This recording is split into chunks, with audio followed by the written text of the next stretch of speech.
Hello everyone, আসসালামু আলাইকুম। আশা করি সবাই অনেক বেশি ভালো আছেন। আজকের ভিডিওতে আমি আপনাদের সাথে খুবই ইন্টারেস্টিং একটা বিষয় নিয়ে কথা বলবো। সেটা হচ্ছে অস্ট্রেলিয়ান টোরেস আইল্যান্ডারদেরকে নিয়ে আমি আপনাদের সাথে ডিসকাস করব। আমি ব্রিফলি তাদের লাইফ স্টোরি, তাদের ইতিহাস তুলে ধরার চেষ্টা করব আজকের ভিডিওতে আপনাদের সাথে। আদিবাসী জনগণের ইতিহাস প্রায় 65,000 বছর পুরনো ইতিহাস। এই ইতিহাস মানব সভ্যতার প্রায় সবচেয়ে প্রাচীন ইতিহাসগুলোর একটি। তাদের প্রকৃতির সাথে সুসম্পর্ক ছিল এবং তারা প্রাকৃতিক পরিবেশের উপর তাদের সাংস্কৃতিক বিশ্বাস স্থাপিত হয়েছিল। ড্রিম টাইম বা স্বপ্নকাল তাদের বিশ্বাসের ভিত্তি। তাদের সঙ্গীত এবং নৃত্য ছিল তাদের সামাজিক এবং আধ্যাত্মিক জীবনের অংশ। এবার আমরা কথা বলবো ইউরোপীয়দের আগমন এবং আদিবাসীদের বিপর্যয় নিয়ে। 1788 সালে ব্রিটিশরা অস্ট্রেলিয়াতে উপনিবেশ স্থাপন করে এবং 1788 সালের পরবর্তী সময়ে তারা অস্ট্রেলিয়াকে খালি ভূমি বা টেরিনালিয়াস নামে নামান্তর করে, যার ফলে আদিবাসীদের অধিকার অস্বীকৃত হয়। জমি দখল এবং সংঘর্ষ।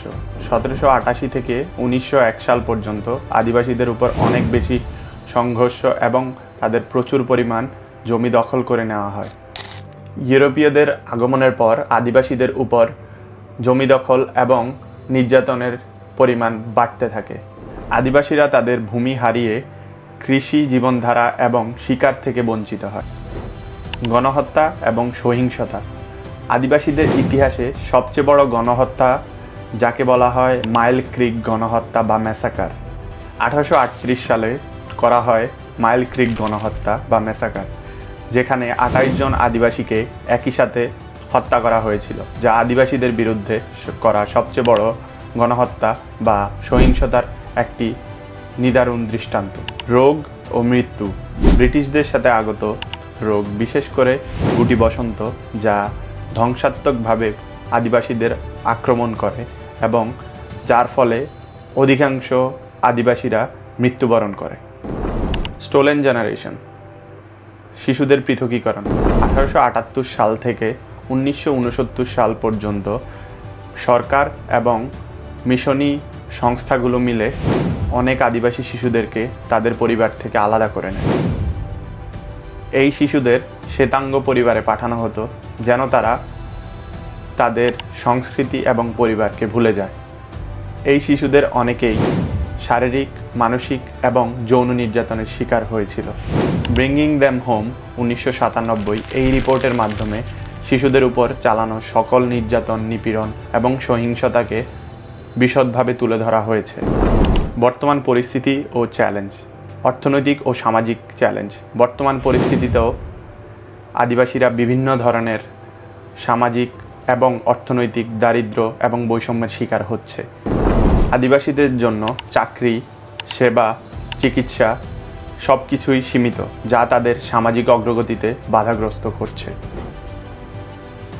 আদিবাসীদের উপর চালানো সকল নির্যাতন এবং সকল ধরনের অমানবিক কার্যকলাপের জন্য Australian prime minister Kevin Rudd 2008 সালে ফর্মাল অ্যাপোলজির একটা ব্যবস্থা করেন, কিন্তু তার পরবর্তীতে 2020 সালে এসেও জুকান গর্জ ধ্বংসের বিষয়টি আদিবাসীদের আরও অনেক পরিমাণে ব্যথিত করে।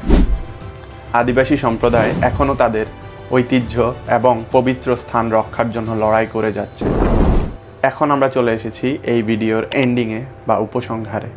তো এই ভিডিওতে আমরা আলোচনা করলাম আদিবাসীদের নিপীড়ন, নির্যাতন, তাদের ইতিহাস নিয়ে, তাদের সংস্কৃতি নিয়ে, তাদের ধর্ম নিয়ে, তাদের পবিত্র স্থান নিয়ে।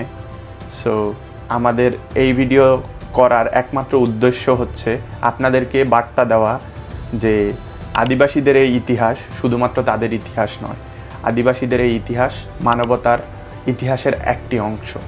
তাদের সংগ্রাম এবং সংস্কৃতি আমাদেরকে শেখায় কিভাবে প্রকৃতি এবং পরিবেশের সাথে ভারসাম্য বজায় রেখে চলতে হয়। আদিবাসী জনগণের অধিকার এবং সুরক্ষায় আমাদের সকলকে অবিচল থাকতে হবে। সবাই ভালো থাকবেন, সুস্থ থাকবেন। আসসালামু আলাইকুম। আজকের ভিডিওর সকল রেফারেন্স আমি আমার ভিডিওর ডেসক্রিপশন বক্সে এবং ফেসবুক পেজের কমেন্ট বক্সে আমি অ্যাড করে দিব। সো আপনারা ইন ডিটেল যদি আরও কিছু জানতে চান অ্যাবরিজিনালদের নিয়ে, তাহলে আপনারা অবশ্যই কমেন্ট করে আমাকে জানাবেন। এবং আপনারা লাইক দিতে ভুলবেন না, সাবস্ক্রাইব করতে ভুলবেন না। এই জিনিসগুলো আমি কখনোই বলি নাই, আজকে থেকে আমি বলা স্টার্ট করব। সো আপনারা অবশ্যই লাইক দিবেন, সাবস্ক্রাইব করবেন এবং বেল আইকনে প্রেস করবেন। Thank you.